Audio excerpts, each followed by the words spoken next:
ఈ రోజే డౌన్లోడ్ చేయండి. మీ ఫేవరెట్ షోస్ చూడండి. అన్నయ్యకి ఎలా ఉందదినా? ఆయన ఎలా ఉంటాయి? మీరందరూ బాగున్నారు కదా?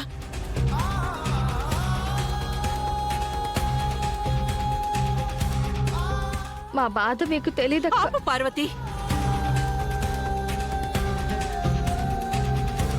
మీరెంత బాధపడుతున్నారో మీ అందరినీ, ఏంటిని, ఈ వస్తువుల్ని చూస్తే అర్థమవుతుంది.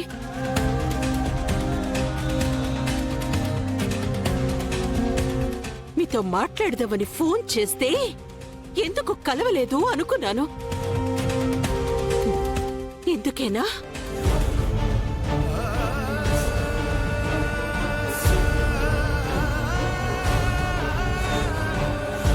అదేదో సౌండ్ వస్తుంది, ఏంటమ్మా అని అడిగితే పెద్దమ్మా పక్కింటి నుంచి అని అంటావా? ఇంట్లో పరిస్థితి ఇలా ఉందని చెప్తే నువ్వు బాధపడతావని చెప్పలేదు పెద్దమ్మా.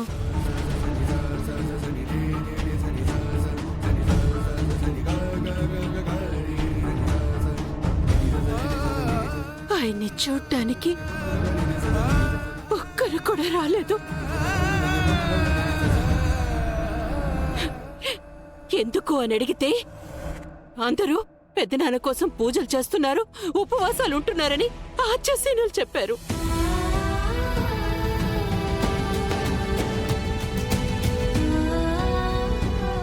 ఇప్పుడు అర్థమవుతుంది.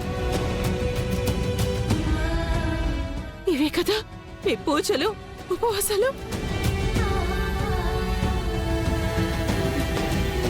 దేవాలయం లాంటి ఇంటిని ఎందుకు ఇలా మార్చేశారు? ఎందుకు ఇలా మార్చేశారు? అన్నయ్య, మీరు చెప్పండి. నాదే ఉందమ్మా, ఇల్లరికి వచ్చిన అల్లుణ్ణి. ఏదో పెట్టింది తిని ఉన్న సౌకర్యాలతో బతకడం తప్ప నేనేం చేయగలనమ్మా?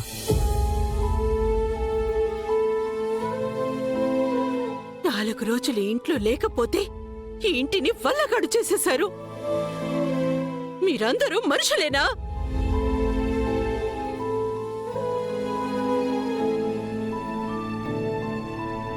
ఆ అనుమానమే నాకు వచ్చిందమ్మా. అడిగితే నా నోరు నొక్కేశారు. వాళ్ళకి నచ్చినట్టు చేసుకుంటున్నారు. చెప్పు, ఎందుకిలా చేశావు? ఎందుకిలా చేస్తున్నావు? అంటే అక్క, ఎప్పుడూ ఒకేలా ఉండిపోవాలంటే ఎలా అక్క? ప్రపంచం మారిపోతుంది, మనము మారిపోవాలి కదా. ఆపు. ఈ విషయాలు మీ బావగారికి తెలియదనుకున్నావా? కావాలని ఈ సంతోషాల్ని, ఈ సరదాల్ని చంపేస్తున్నారనుకున్నావా? వీటి వల్ల మనుషుల మధ్య బంధాలు, అనుబంధాలు అన్నీ తగ్గిపోతాయి, ఆరోగ్యాలు పాడైపోతాయి అని ఆలోచించే కదా ఇవన్నీ వద్దన్నారు.